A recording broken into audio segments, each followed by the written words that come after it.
Cebu City Mayor Tomas Osmeña diskumpiyado sa pamahayag sa kapulisan kaban sa tabo sa PDEA agent o sa pulis nga napatay sa managlahing insidente sa pagpamusil. Anang report ni Nico Serino. Kung si Mayor Tomas Osmeña ang pangutanon, daghang questionable sa pamahayag sa PNP sa nahitabo kang SPO1 Roderick Balili. Si Balili namatay human mabiktima sa accidental firing samtang didto sa lungsod sa Pinamungahan.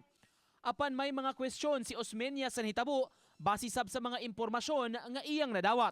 Kahinumduman, hugot nga gihimakak sa kapulisan ni atong adlawng Biyernes nga nalambigit ang pulis sa pagpusil patay sa agent sa PDEA. Matud pa, managlahi ang insidente nga nahitabo kang Balili ug agent Texon. That just proves that the policemen were involved.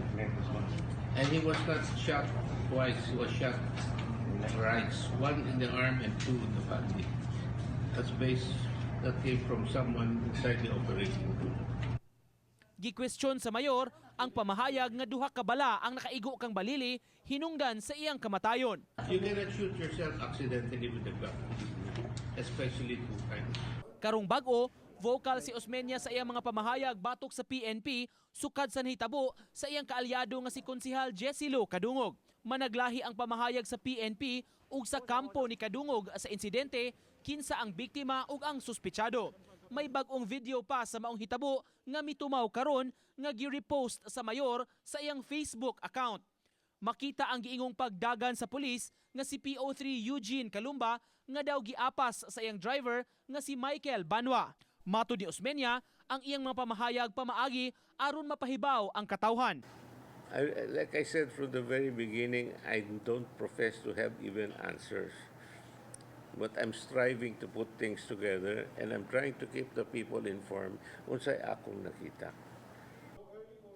Sa pangutana kung kumusta ang iyang relasyon tali sa PNP, pasabot sa mayor, Not so nice.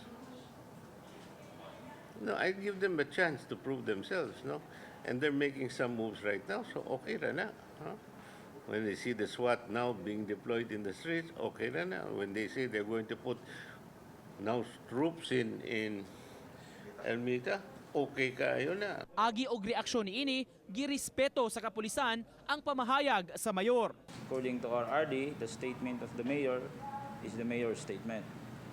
We do not confirm or deny anything.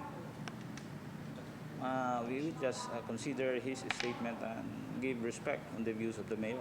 Nico Sereno, Balitang Bisdak.